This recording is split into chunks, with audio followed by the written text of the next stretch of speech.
Good morning friends to my YouTube channel Mind Academy. दोस्तों, आज अपन science का एक इम्पोर्टेंट टॉपिक पढ़ने वाले हैं बच्चों, ह्यूमन बॉडी के बारे में।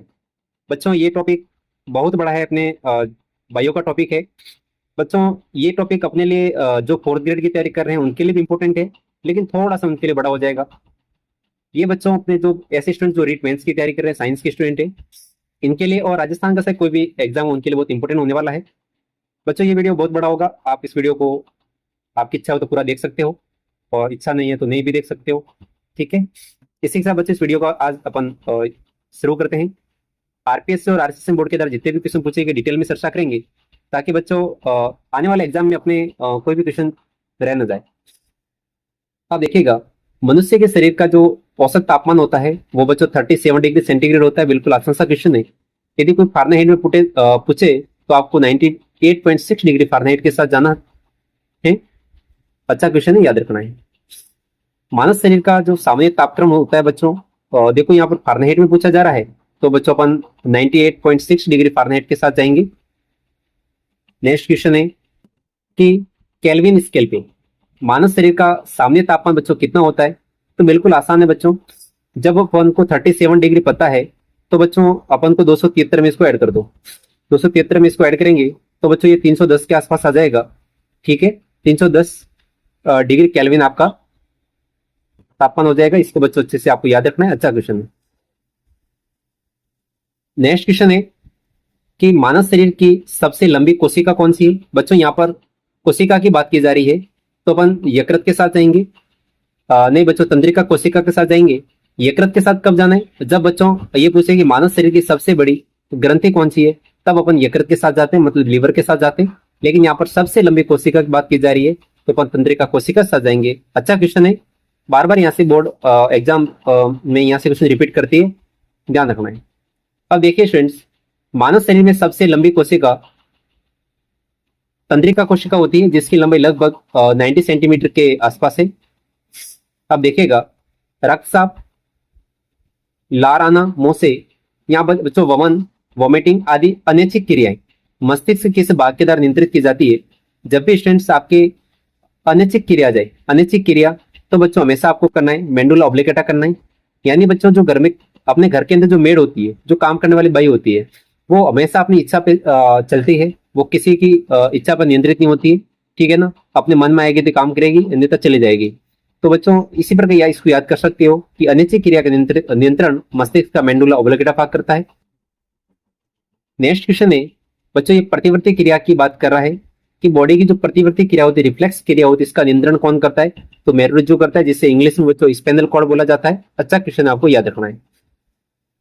अब बच्चों देखो, प्रतिवर्ती क्रिया जिसे इंग्लिश में स्पाइनल कॉर्ड कहते हैं, ये बॉडी की अनैच्छिक क्रियाओं को नियंत्रित करती है। जैसे कि अपन एग्जाम्पल के रूप में देखते हैं, जैसे ही बच्चों कोई निकुली वस्तु होती है, यदि वो आपके पैर पे छुप जाए, अचानक बच्चों पैरों के नीचे सांप वगैरह आ जाता है, तो अपन अचानक से पैर अपने हटा देते हैं। तो ये सारी अनैच्छिक क्रिया होती है, वो किसी के नियंत्रण में नहीं होती, ऑटोमेटिकली हो जाती है।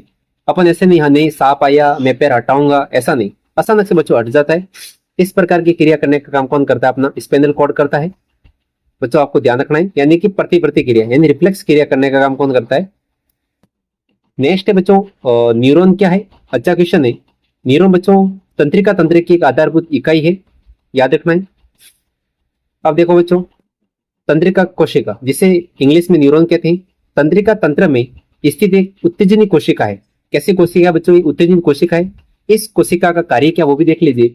मस्तिष्क से सूचना का आदान प्रदान, यानी बच्चों जो अपना मस्तिष्क होता है, इससे सूचना का आदान प्रदान और इसको विश्लेषण करने का काम करता है। यह कार्य बच्चों विद्युत रासायनिक संकेत के द्वारा होता है। किसके द्वारा होता है? यह कार्य अपने विद्युत रासायनिक संकेत के द्वारा किया जाता है। अच्छा क्वेश्चन है बच्चों, आपको याद रखिए कि बच्चों मस्तिष्क का एक वह भाग जो स्वैच्छिक क्रियाओं की परिशुद्धि तथा शरीर की संस्थिति तथा संतुलन के लिए बच्चों उत्तरदायित्व होता है, तो वो मस्तिष्क का कौन सा भाग है स्टूडेंट्स? अनुमस्तिष्क से। इस बात का आपको ध्यान रखना है। अब बच्चों देखो, ये मस्तिष्क से रिलेटेड है, आपके पूरा वीडियो है ये मस्तिष्क से रिलेटेड अपन बात करेंगे अभी 5 मिनट के लिए। तो बच्चों इस वीडियो के साथ जुड़े रहिए, अच्छा है। अब बच्चों देखो, अपन बात कर रहे थे मस्तिष्क से 3 भाग होते हैं। एक बच्चों होता है अग्र मस्तिष्क, इस अग्र मस्तिष्क के भी 2 भाग है। एक बच्चों ने प्रमस्तिष्क जो आपके सामने है, दूसरा इसका जो भाग होता है वो बच्चों होता है डायएनसेफलोन होता है। डायएनसेफलोन होता है, अच्छा है, ये भी बच्चों आपको ध्यान रखना, डायएनसेफलोन। ये इसका अग्र मस्तिष्क के भाग होते हैं। दूसरा पार्ट अपन बच्चों देखें मध्य मस्तिष्क से, और तीसरा पार्ट जो होता है मस्तिष्क का बच्चों सबसे पीछे वाला भाग है ये वाला, इसे बच्चों बोलते हैं पच्छ मस्तिष्क। इसके भी 3 भाग है, कौन कौन से? अनुमस्तिष्क से, दूसरा बच्चों इसका इंपोर्टेंट भाग है मेंडुला ऑब्लिगेटा है, तीसरा भाग इसका है पोन्स वेरोलाई। तो इसके 3 भाग है, स्टूडेंट्स अच्छे से आपको ध्यान रखना है, ठीक है ना। और मध्य मस्तिष्क तो मध्य मस्तिष्क है ही, इस बात का आपको ध्यान रखना है। अब देखिए वापिस अपन आते हैं प्रमस्तिष्क के पास में, जो बच्चों अग्र मस्तिष्क से संबंधित है। इंग्लिश में इसे बोला जाता है सेरेब्रम। स्मरण शक्ति, विचार शक्ति, इच्छा शक्ति आदि का जो केंद्र है वो प्रमस्तिष्क सेरेब्रम है। यानी बच्चों जितने भी आप माइंड में विचार लाते हो, आप कुछ भी याद करते हो, जैसे अभी पढ़ाई वगैरह कर रहे हो, याद भी कर रहे हो, स्मरण शक्ति जितनी भी है आप स्मरण भी कर रहे हो, वो सारा अपने मस्तिष्क का अग्र मस्तिष्क का भाग करता है। वो भी कौन सा करता है? प्रमस्तिष्क। इस बात का आपको ध्यान रखना है। डायएन्सेफेलॉन इतना बच्चों इंपोर्टेंट नहीं है आपके लिए। अब बात करते हैं अपन बच्चों अनुमस्तिष्क, ठीक है ना, जो बच्चों अपने पच्छ मस्तिष्क से रिलेटेड है। शरीर का संतुलन एवं बच्चों जो पेशीय गति है, इनका जो नियंत्रण अनुमस्तिष्क करता है। मेंडुला ऑब्लिगेटा मैंने बता दिया था बच्चों कि अनैच्छिक क्रियाओं का क्या करती है? नियंत्रित करती है। अच्छा क्वेश्चन है। एक बच्चों होता है आपका हाइपोथैलेमस होता है। ये हाइपोथैलेमस क्या करते हैं? देखिए ये अंतस्रावी ग्रंथियों से स्रावित होने वाले हार्मोन का नियंत्रण, इससे तथा इसमें बच्चों भूख है, प्यास है, ताप नियंत्रण है, प्यार है, घृणा है। आप किसी को बोलते हैं मेरे को आपसे प्यार हो गया, तो बच्चों ये प्यार को कुछ प्यार कुछ नहीं होता, ये हाइपोथैलेमस ये सब कुछ करवाता है, ठीक है। इसके अलावा बच्चों आपकी बॉडी के अंदर रक्तदाब है, जल का उपवश्य है, पसीना है, गुस्सा खुशी आदि जो भी काम ऐसे हो रहे हैं वो सब बच्चों हाइपोथैलेमस करता है। मेरुज्जु के बारे में ऑलरेडी बात कर चुके बच्चों, स्पाइनल कॉर्ड के बारे में, जो बच्चों क्या करते हैं स्टूडेंट्स, जो प्रतिवर्ती क्रियाओं का बच्चों नियंत्रण करने का काम करता है। अब देखिए स्टूडेंट्स नेक्स्ट क्वेश्चन है, वापस इसको अपन थोड़ा सा बड़ा कर लेते ताकि आपको क्वेश्चन पढ़ने में कोई प्रॉब्लम नहीं है। नेक्स्ट क्वेश्चन, निम्न में से कौन सा मनुष्य का मस्तिष्क का सबसे बड़ा भाग है?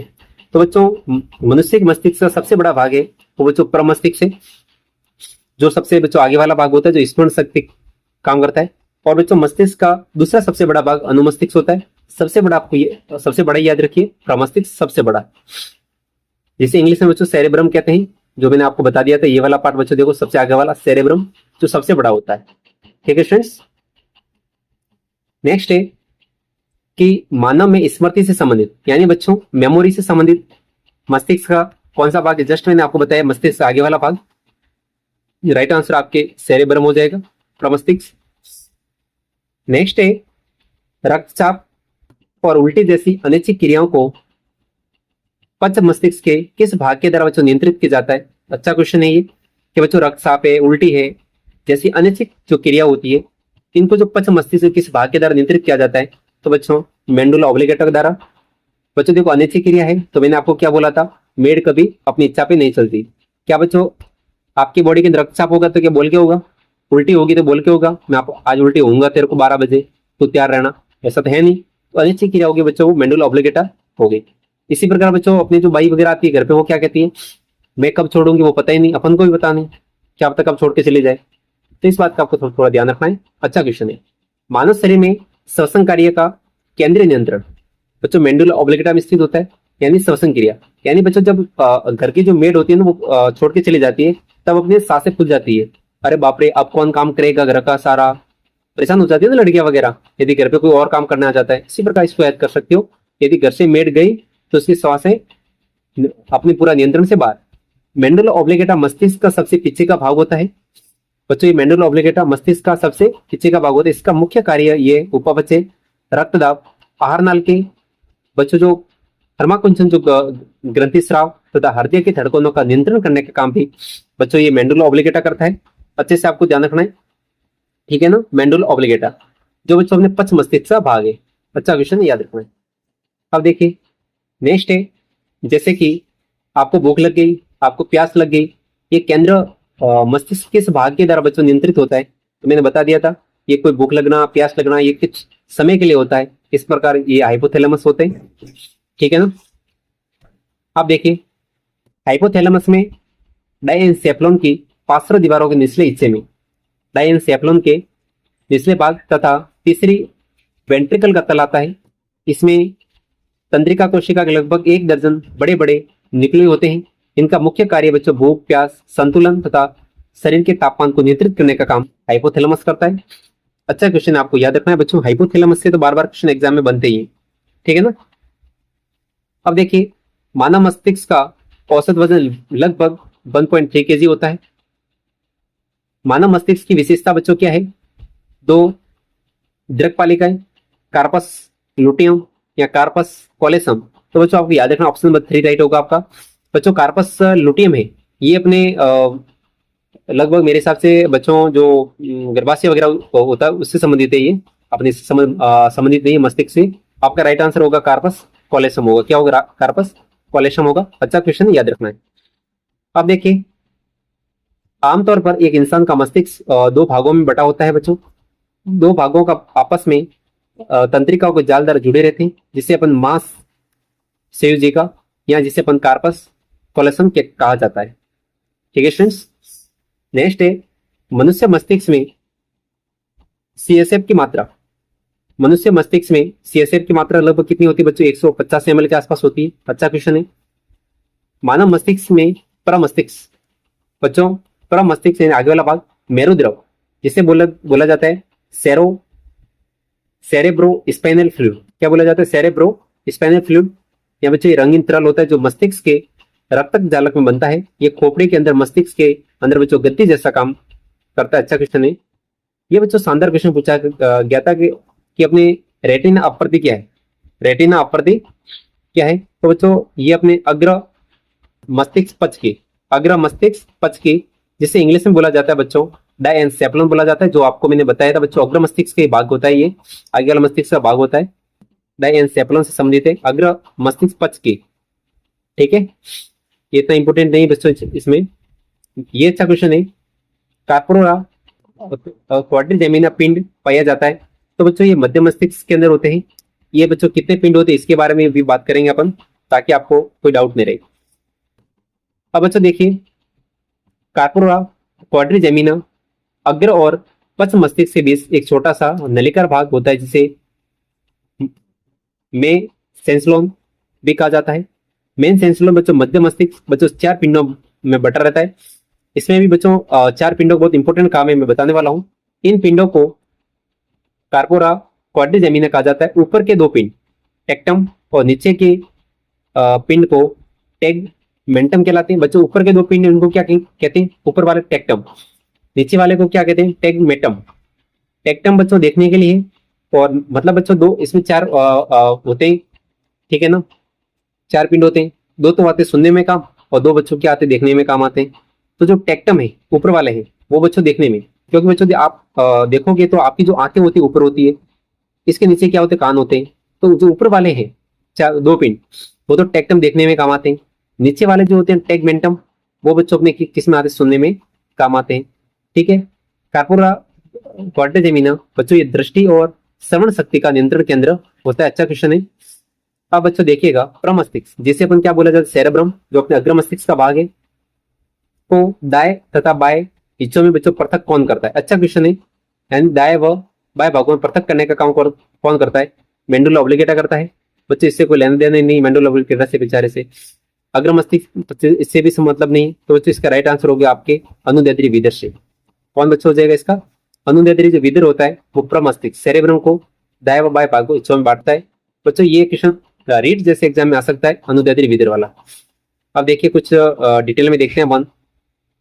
अग्र मस्तिष्क बच्चों आगे वाला जो मस्तिष्क होता है सेरेब्रम, थैलेमस और हाइपोथैलेमस का बना होता है। यानी बच्चों जो आपका जो अग्र मस्तिष्क होता है, सेरेब्रम में बात कर दी बच्चों, आपको प्रमस्तिष्क की बात कर दी, हिंदी में से सेरेब्रम को प्रमस्तिष्क बोलेंगे। एक बच्चों इसमें आपके जो अग्र मस्तिष्क होता है इसी में अपने थैलेमस भाग होता है, इसी में बच्चों हाइपोथैलेमस होता है। सेरेब्रम प्रमस्तिष्क का मानव मस्तिष्क का एक बड़ा भाग बनाता है। और बच्चों सबसे बड़ा भाग मस्तिष्क से यही मैंने आपको बताया था, एक गहरी लंबत विदर, अनुदैर्ध्य विदर, लॉन्गिट्यूडल फ्यूचर प्रमस्तिष्क को 2 भागों बाएं व दाएं प्रमस्तिष्क गोलार्ध में विभक्त करती है। ये गोलार्ध तंत्रिका तंतुओं की पट्टी कार्पस कैल्शियम द्वारा जुड़े होते हैं। और बच्चों ये जो गोलार्ध होते हैं तंत्रिका तंतुओं की पट्टी कार्पस जो कैल्शियम के द्वारा जुड़े रहते हैं। अच्छा क्वेश्चन है बच्चों, ये क्लास 11 की जीव विज्ञान से ये लिया गया है बच्चों। ये प्रश्न इस टाइप के जो क्वेश्चन है रीट मेंस में पूछे जाने की पूरी पूरी प्रबल संभावना है, इस बात का आपको ध्यान रखना है। नेक्स्ट क्वेश्चन है, आंख का अंदरूनी पीछे का पृष्ठ बच्चों क्या कहलाता है? यानी बच्चों अपने मनुष्य की जो आंख होती है इसके अंदर जो पीछे वाला भाग क्या कहलाता है? पीछे वाला भाग क्या भाग कहलाता है, कोई बताएगा मेरे को? अब देखिए, तो बच्चों इसको अपन क्या कहते हैं, दृष्टि पटल या रेटिना कहते हैं। बच्चों ये जो अपनी ये जैसे आंख है तो इसके जो पीछे वाला भाग होता है, ये वाला भाग, इस वाले भाग को अपन क्या कहते हैं बच्चों? दृष्टि पटल या रेटिना कहा जाता है। देखो बच्चों पूरा आंख का इमेज भी बताऊंगा मैं। आंख का अंदरूनी पीछे का पृष्ठ जिस पर वस्तु का प्रतिबिंब बनता है, यानी बच्चों जैसे अपन देखते हैं उस पर क्या बनता है, प्रतिबिंब बनता है, जिससे अपन दृष्टि पटल या रेटिना कहलाता है। जो नेत्र की अभिसारी लेंस के लिए फोकस का कार्य करता है, जो नेत्र के अभिसारी लेंस के लिए फोकस का कार्य करता है। रेटिना में प्रकाश के प्रति संवेदनशील कोशिकाएं दो आकार में पाई जाती है बच्चों। वेरी वेरी इंपॉर्टेंट है बच्चों, इस रेटिना पर जो दृष्टि पटल होता है इस पर प्रकाश की संवेदनशील कोशिका दो होती है। कौन कौन सी बच्चों? देखो, एक तो होती है सड़ के आकार की होती है, बहुत इंपॉर्टेंट है बच्चों। सड़ आकार की जो कोशिका होती है वो क्या करती है? प्रकाश की चमक के प्रति प्रतिक्रिया देना, यानी कि एक प्रकार की सड़ लेके खड़ी है, ये बोलेगी प्रकाश को क्या बोलती है? तो चमक। और शंकु आकार की होती है वो बच्चों रंग भेद का ज्ञान। तो शंकु आकार की जो कोशिका होती है रेटिना पे वो बच्चों रंग भेद का ज्ञान करवाने में काम आती है। शानदार क्वेश्चन है बच्चों। आइरिस के डिश एक बच्चों छेद होता है थोड़ा सा, जो आपकी आइरिस जैसे आपकी आंख है इसमें बच्चों थोड़ा सा क्या तो होल होता है, छेद होता है, इस आंख की पुतली कहलाता है। इसी बच्चों इसी को अपन क्या कहते हैं? आंख की पुपिल कहते हैं। क्या कहते हैं? पुपिल कहते हैं। इसे आंख की पुतली कहा जाता है। ठीक है। दूसरी बात इसमें दृश्य पटल के नीचे अंदर की ओर एक काली झिल्ली होती है जिसे अपन रक्तक क्या कहते हैं? कोरोइड कहते हैं। तथा दृष्टि पटल के सामने उभरा हुआ भाग बच्चों क्या कहलाता है? कॉर्निया कहलाता है। क्या कहलाता है? कॉर्निया कहलाता है बच्चों। कॉर्निया वही जिसका अपन दान करते हैं। ठीक है। मानव नेत्र में किसी वस्तु का बच्चों प्रतिबिंब बनता है। आसान सा क्वेश्चन है, दृष्टि पटल रेटिना पर बनता है। नेक्स्ट क्वेश्चन है, नेत्र परत जो प्रकाश के प्रति संवेदनशील होती है। तो बच्चों प्रकाश के प्रति संवेदनशील कौन होती है? दृष्टि पटल होती है। आसान सा क्वेश्चन है ये तो, रेटिना।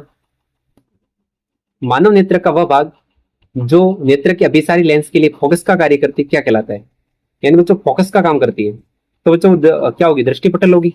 जैसे बच्चों ये लेंस है, यहाँ से प्रकाश जाएगा ऐसे करके, ऐसे साथ में यहाँ पर प्रकाश जाके मिल जाएगा। तो बच्चों ये कहाँ मिलती है? ये अपने रेटिना या दृष्टि पटल पर जाके मिलती है। एक क्वेश्चन है, एक पेशीय डायफ्राम जो मानव नेत्र में पुतली के साइज को नियंत्रित करता है क्या कहलाता है?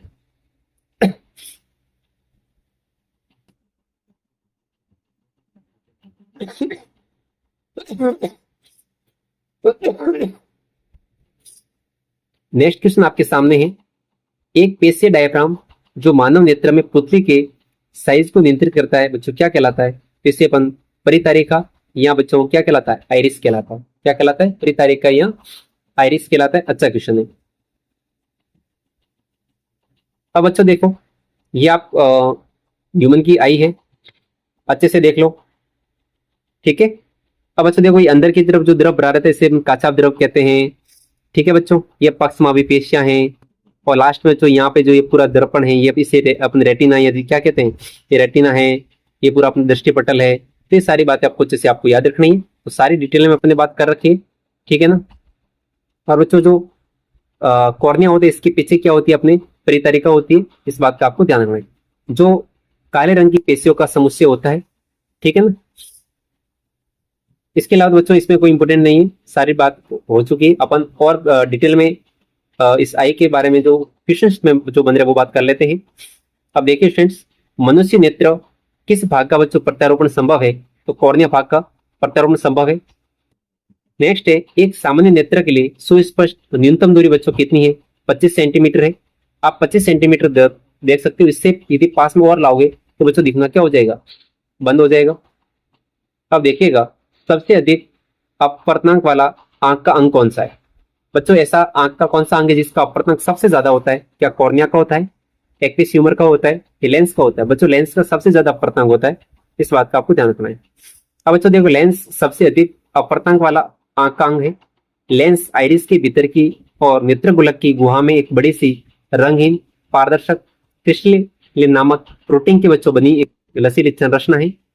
आसान सा क्वेश्चन बच्चों आ सकता है कि किस प्रोटीन से बनी है, तो आपको ध्यान रखना है क्रिस्टलीन नामक प्रोटीन की बनी हुई एक लचीली संरचना होती है लेंस अपनी। ठीक है बच्चों, अच्छा क्वेश्चन है बच्चों। इस बात एक थोड़ा सा देख लीजिए कि आयु बढ़ने के साथ साथ चपटा तथा भूरा हो जाता है। क्या बच्चों, ये जो लेंस होता है जैसे जैसे आयु बढ़ती है तो क्या हो जाता है, चपटा प्लेन हो जाता है और बच्चों भूरा होने लग जाता है। इससे बहुत बहुत ही अपारदर्शी हो जाने से दिखाई देना बंद हो जाता है, जिसे अपन बच्चों मोतियाबिंद कहते हैं। यानी एक टाइम आता है बच्चों लेंस क्या होता है, इतना धुंधला हो जाता है, दिखना बंद हो जाता है या फिर कम हो जाता है, इसी को मोतियाबिंद कहते हैं। और बच्चों मनुष्य के नेत्र में पाया जाता है द्विवक्ता लेंस। द्वि बच्चों देखो, दर्पण तो हो ही नहीं सकता, प्रिज्म हो नहीं सकता, आसान सा क्वेश्चन हो गया है। तो बच्चों आपका राइट आंसर होगा द्विउत्तर लेंस। कौन सा लेंस होगा, उत्तर लेंस होगा। ठीक है ना। चलो बच्चों कमेंट बॉक्स में बताओ, एक लेंस तो आपके सामने ये है, एक बच्चों आपके सामने ये लेंस है, तो इसमें से कौन सा लेंस उत्तल है और कौन सा अवतल लेंस है, इसका कमेंट बॉक्स में बताओ। ऑप्शन इधर वाला जो बच्चों ऑप्शन ये था, इधर वाला ऑप्शन आपके बी था। अच्छा क्वेश्चन है, याद रखना है।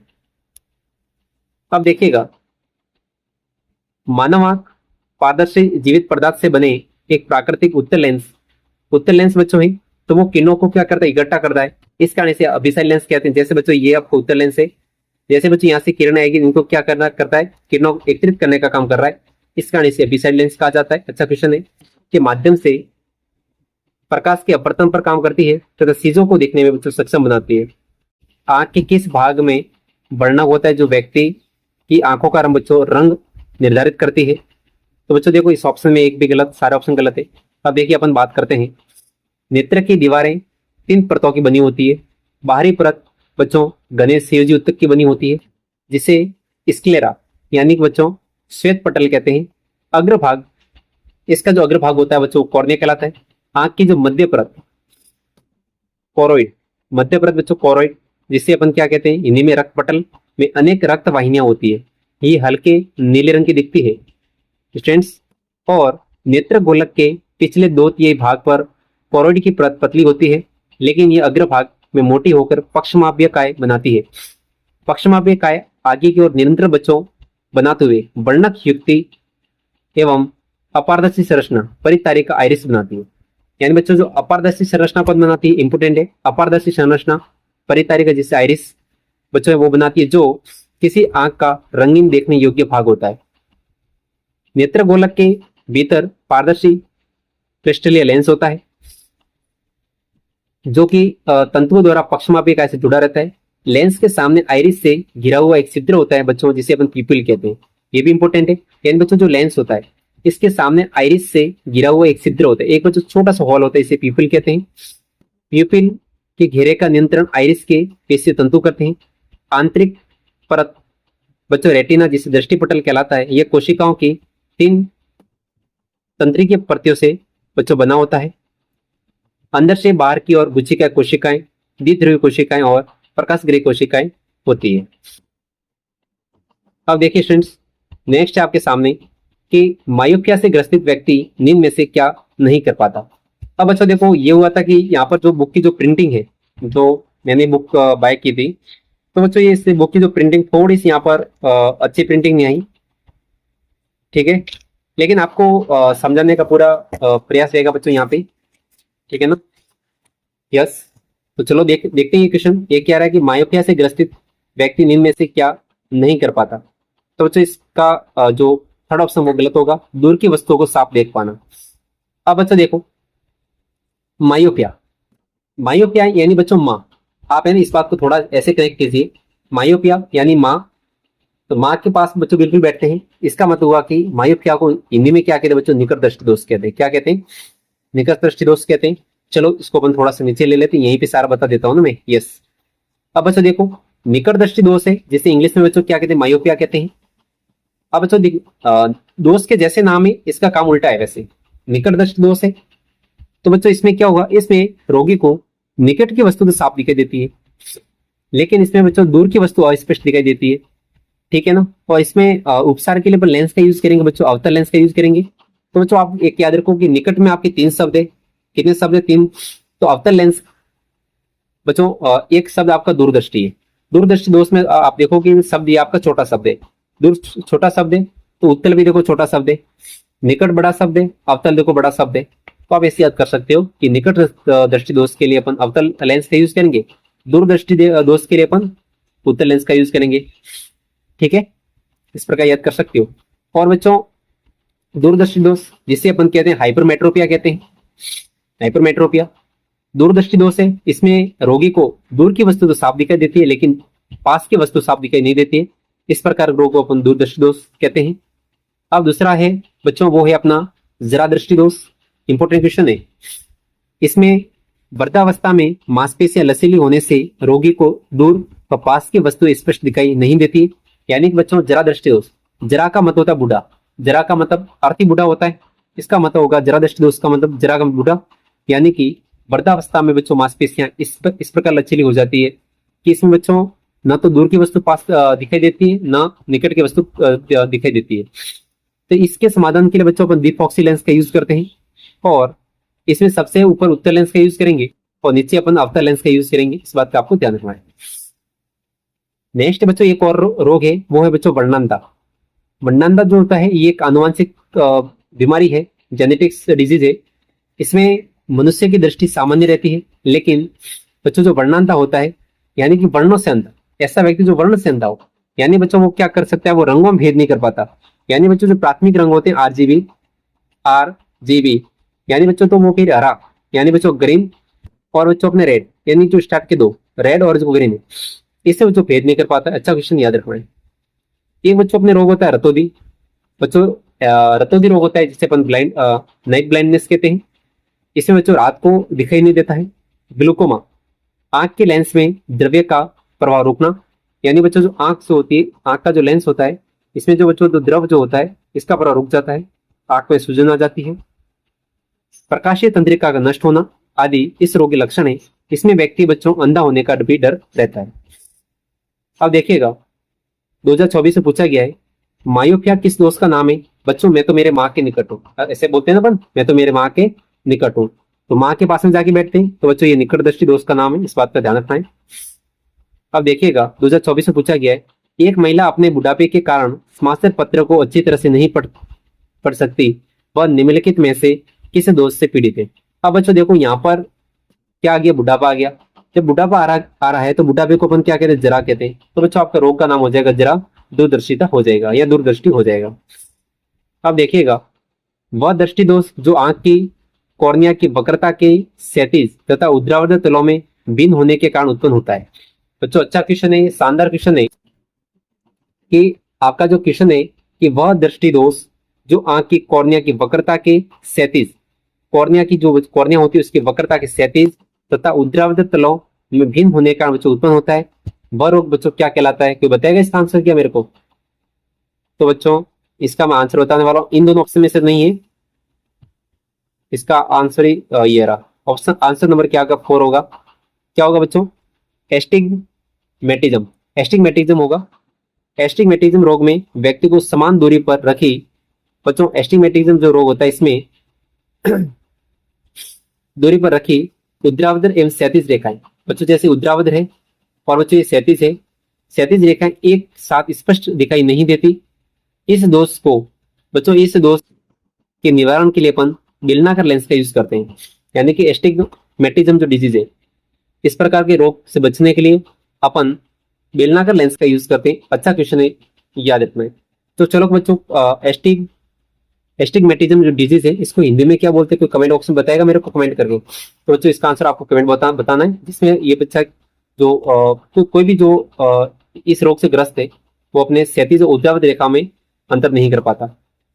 नेक्स्ट क्वेश्चन है, मनुष्य की आंख में विभिन्न दूरी पर रखी वस्तुएं को देखने की क्षमता है, निम्नलिखित में से किस के द्वारा क्रिया करने पर संभव होता है? तो बच्चों ये सारी जो क्रिया कौन करता है? सिलरी मांसपेशियां करती हैं। बच्चों नर्स 2024 पूछा गया था। अब देखिएगा सिलरी मांसपेशियां या मांसपेशी आंख की एक आंतरिक मांसपेशी है। सिलरी मांसपेशी कैसी है? जो आंख की बच्चों आंतरिक अंदर की तरफ मांसपेशी है, जो आंख के मध्य परत यूविया यानी बच्चों संवहनी परत में चिकनी मांसपेशियों की अंगूठी के रूप में बनती है। यह मनुष्य की आंख में विभिन्न दूरियों पर रखी वस्तुओं को देखने में क्या बनाते बच्चों? संभव बनाने का काम करती है। अब बच्चों देखो एक क्वेश्चन है, ये अपने CHO एग्जाम में पूछा गया था, अच्छा क्वेश्चन है। अब देखिए, यस, यदि बच्चों आपको याद हो तो कर लो, इतना कोई ज्यादा नहीं है, ये अपने हाई लेवल का क्वेश्चन है। अब बच्चों बोल रहा है कि प्राथमिक नेत्र देखभाल, क्या कह रहा है बच्चों, प्राथमिक नेत्र देखभाल। बच्चों थोड़ा सा और करना पड़ेगा ऊपर, अन्यथा थोड़ा, यस, प्राथमिक नेत्र देखभाल है बच्चों। ए में आपका क्या होना चाहिए, नेत्र आघात होना चाहिए, विटामिन ए या शुष्का सिपाप। तो बच्चों ए में आपका 3 हो जाएगा, ए में आपका क्या हो जाएगा, 3 हो जाएगा बच्चों। ये क्वेश्चन थोड़ा खतरनाक है। ए में आपका 3 क्या हो जाएगा, शुष्क अच्छी पाक हो जाएगा, जिसे अपन बोलते हैं बच्चों हिंदी में बोलते हैं जीरोपथेलिया। क्या बोला जाता है, जीरोपथेलिया बोला जाता है इंग्लिश में। दूसरा अपना है बच्चों द्वितीयक नेत्र देखभाल, द्वितीयक नेत्र देखभाल जिसे अपन बोलते हैं नेत्र आघात, ऑक्यूलर ट्रॉमा। तीसरा जो ऑप्शन है बच्चों आपका तृतीयक देखभाल बच्चों, इसमें ऑप्शन नंबर आपके 4 हो जाएगा, यानी कि कॉर्निया ग्राफ्टिंग हो जाएगा। और बच्चों विशिष्ट कार्यक्रम बच्चों डी में आपका 2 हो जाएगा, विटामिन ए। ठीक है ना, ये अच्छा क्वेश्चन था, याद हो तो कर लो भाई। ठीक है, किस नेत्र रोग में द्विअवतल यानी कि बायोकॉन्केव लेंस का उपयोग किया जाता है। अब बच्चों देखो, बच्चों अवतल लेंस, नाम से पता चल रहा है अवतल, तो अवतल लेंस को अपन किस में करते हैं, क्या दूर में करते हैं, दूर में तो बच्चों उत्तल करते हैं। तो अवतल आपके इसमें होगा, निकट दृष्टि उसमें होगा, जिसे अपन क्या कहते हैं, मायोपिया कहते हैं। अब बच्चों जस्ट अपन ने बात की थी कि एस्टिग्मेटिज्म, एस्टिग्मेटिज्म को हिंदी में बच्चों क्या कहते हैं, दृष्टि वैषम्य कहते हैं। अच्छा सा आपको याद रखना है, दृष्टि वैषम्य, इसका आंसर तो बच्चों सेकंड होगा, लेकिन ये हिंदी में बता रहा था आपको, दृष्टि वैषम्य से हिंदी में कहते हैं इसको, इंग्लिश में कहते हैं एस्टिग्मेटिज्म। ठीक है स्टूडेंट्स, अब देखिए ये इतना कोई इंपॉर्टेंट नहीं है। अब देखो थोड़ा सा ये आंख का एक और क्वेश्चन है, मनुष्य की आंखों की विभिन्न क्षमता बच्चों कितनी होती है। तो बच्चों आपको मनुष्य की आंखों की जो विभिन्न क्षमता बतानी है वो कितनी होती है, कोई बताएगा। तो बच्चों वो लगभग 0.1 mm होती है, ऑप्शन सेकंड 0.1 mm। ठीक है, अब बच्चों देखो ये अपने मानव शरीर की जो आंख तक, आंखों से रिलेटेड जितने भी क्वेश्चन थे वो यहाँ पर बच्चों खत्म होते हैं। और अपने बहुत सारे मानव शरीर से रिलेटेड भी कुछ क्वेश्चन थे, वो अपने बात की थी। मानव बच्चों आज अपने मानव की आंखों प्लस मानव का जो मस्तिष्क है, इसके बारे में बच्चों क्वेश्चन की बात की। नेक्स्ट टॉपिक और लेके आएंगे जो आपके लिए बहुत हेल्पफुल होगा। इसी के साथ अपन आप सबसे विदा चाहते हैं और इस वीडियो को बच्चों यहीं पे खत्म करते हैं। थैंक यू, धन्यवाद।